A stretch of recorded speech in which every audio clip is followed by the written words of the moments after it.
കോഴിക്കോട് തൊട്ടിൽ പാലത്തെ ഓടങ്കാട് ഉന്നതിയിലെ വനവാസികളോട് സംസ്ഥാന സർക്കാർ കാണിക്കുന്നത് കടുത്ത അവഗണനയാണ്. കുടിവെള്ള സംവിധാനങ്ങളും ശൗചാലയ സൗകര്യങ്ങളും ഇല്ലാതെ നരകജീവിതം നയിക്കുകയാണ് ഇവിടെയുള്ള മനുഷ്യർ. സർക്കാർ തങ്ങളെ മനുഷ്യരായി പോലും പരിഗണിക്കുന്നില്ലെന്നാണ് ഉന്നതിയിലെ വനവാസികൾ പറയുന്നത്. ഞങ്ങൾക്ക് മയത്ത് ഇവിടെ നിന്നാൽ ഞങ്ങൾ ഇടിയും മിന്നലെടുക്കുമ്പോൾ മേലെ വീട്ടിലാണ് പോക്ക്. ഇവിടെ നിൽക്കാനൊന്നും പറ്റൂല. ഞങ്ങൾ ഈ അകത്ത് മൊത്തം വെള്ളമായിരിക്കും. എന്നിട്ട് അവർ സീറ്റ് മേടിച്ച് തരും. എന്നിട്ട് ആ സീറ്റാണ് ഇതൊക്കെ 11 ആൾക്കാർ. ഞങ്ങൾ പകുതി ആൾ റൂമിൽ കിടക്കും, പകുതി ആൾ ഇവിടെ കട്ടിലെല്ലാം കിടക്കും, കോനായിൽ കിടക്കും. അങ്ങനെ. രമ്യ ദാസാണ് കോഴിക്കോട് നിന്നും വിശദാംശങ്ങളുമായി ചേരുന്നത്. രമ്യ, ഈ അതിദാരിദ്ര്യമുക്ത സംസ്ഥാനം എന്ന വാചകവടി ഇവിടുത്തെ മുഖ്യമന്ത്രിയും മന്ത്രിമാരും ഒരു ഭരണകൂടവും നടത്തുന്ന കേരളത്തിലെ കാഴ്ചകളാണിത്. ഇത് കോഴിക്കോട്ടെ മാത്രമല്ല, സെക്രട്ടേറിയറ്റിന് തൊട്ടടുത്ത് പോലും ഇത്തരം കാഴ്ചകൾ നമുക്ക് കാണാൻ സാധിക്കുന്നുണ്ട്. എന്തായാലും ഈ ഉന്നതിയിലെ സാധാരണക്കാരായിട്ടുള്ള ജനങ്ങൾ പറയുന്നത് എന്താണ്? അവരെ ഇന്നുവരെ കേരളം ഭരിച്ച ഒരു സർക്കാരുകളും തിരിഞ്ഞു നോക്കിയിട്ടില്ല എന്നാണോ?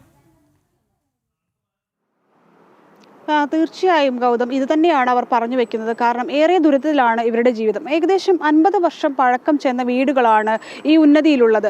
ഇതിൽ 10ഓളം കുടുംബങ്ങളിലായി ഏകദേശം 35ലധികം പേർ താമസിക്കുന്നുണ്ട്. അതായത് ഓരോ വീടുകളിലും 4ഉം 5ഉം പേരാണുള്ളത്. ഇത് ഏകദേശം എല്ലാം ഒറ്റമുറി വീടുകളുമാണ്.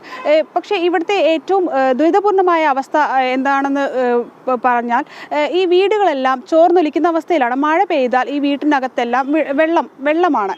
കൂടാതെ തന്നെ പ്രാഥമികമായി, അതായത് അടിസ്ഥാന സൗകര്യങ്ങൾ ഒന്നും തന്നെ ഈ വീടുകളില്ല എന്നുള്ളത് തന്നെയാണ് പ്രാഥമികമായി എടുത്തു പറയേണ്ട ഒരു വസ്തുത. കാരണം അടിസ്ഥാന സൗകര്യ വികസനത്തിൽ അടിസ്ഥാന സൗകര്യമായി നമുക്ക് വേണ്ടത് വെള്ളം വേണം, ശൗചാലയം വേണം.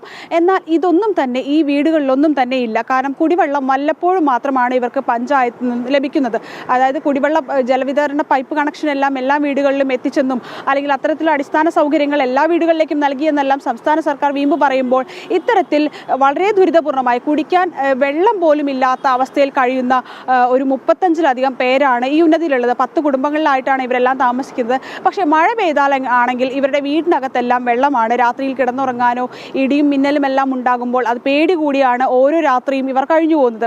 അത്തരത്തിൽ വളരെ ദുരിതപൂർണമായ ജീവിതമാണ് ഇവർ നയിക്കുന്നത്. ഇതുവരെ കേരളം ഭരിച്ച ഒരു സർക്കാരും ഇവരുടെ അടിസ്ഥാന സൗകര്യ വികസനത്തിനോ അല്ലെങ്കിൽ ഇവരുടെ ഉന്നമനത്തിനുമായി യാതൊരു നടപടിയും സ്വീകരിച്ചില്ല. ഇവർ തിരിഞ്ഞു നോക്കിയില്ല എന്ന് തന്നെയാണ് ഇവർ പറയുന്നത്. കാരണം ഈ തെരഞ്ഞെടുപ്പ് എടുക്കുമ്പോൾ മാത്രമാണ് തങ്ങളെ ഓർമ്മ വരുന്നത്. വോട്ടിന് വേണ്ടി തങ്ങളടുത്ത് വരികയും അത് കഴിഞ്ഞാൽ തങ്ങളെ നിഷ്കരണം വലിച്ചെറിഞ്ഞു പോകുന്ന ഒരു കാഴ്ചയാണ്, അല്ലെങ്കിൽ ഇത്തരത്തിൽ നിഷ്കരണം വലിച്ചെറിയുന്ന രീതിയിലേക്കാണ് ഈ കേരളത്തിൽ തുടർന്ന് വരുന്ന ഇത്തരത്തിലുള്ള എല്ലാ സർക്കാരുകളും ചെയ്യുന്നതെന്നുള്ള പരാതിയാണ് ഇവർ ഉന്നയിക്കുന്നത്. കാരണം അത്രയും ദുരിതപൂർണമായ ഒരു ജീവിതമാണ് ഇവർ ഓരോ ദിവസവും തള്ളി നീക്കുന്നത്.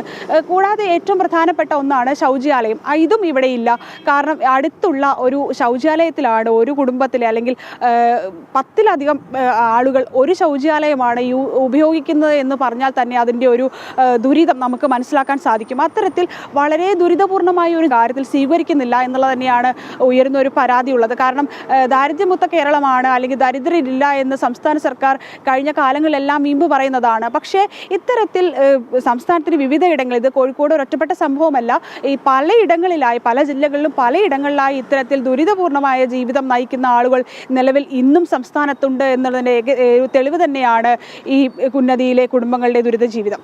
ഗൗതം.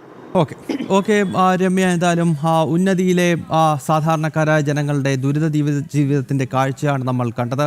സംസ്ഥാനം അതിദാരിദ്ര്യമുക്തമാണ് എന്ന വാചകവടി ഒരു ഭാഗത്ത് നടക്കുന്ന വേളയിലാണ് ഇത്തരത്തിൽ വലിയ ദാരിദ്ര്യത്തിൻ്റെ ദുഃഖത്തിൻ്റെയൊക്കെ കാഴ്ചകൾ സംസ്ഥാനത്തിൻ്റെ വിവിധ ഭാഗങ്ങളിൽ നിന്നും നമുക്ക് കാണേണ്ടി വരുന്നത്. രമ്യ ദാസാണ് കോഴിക്കോട് നിന്ന് വിവരങ്ങളുമായി ചേർന്നത്.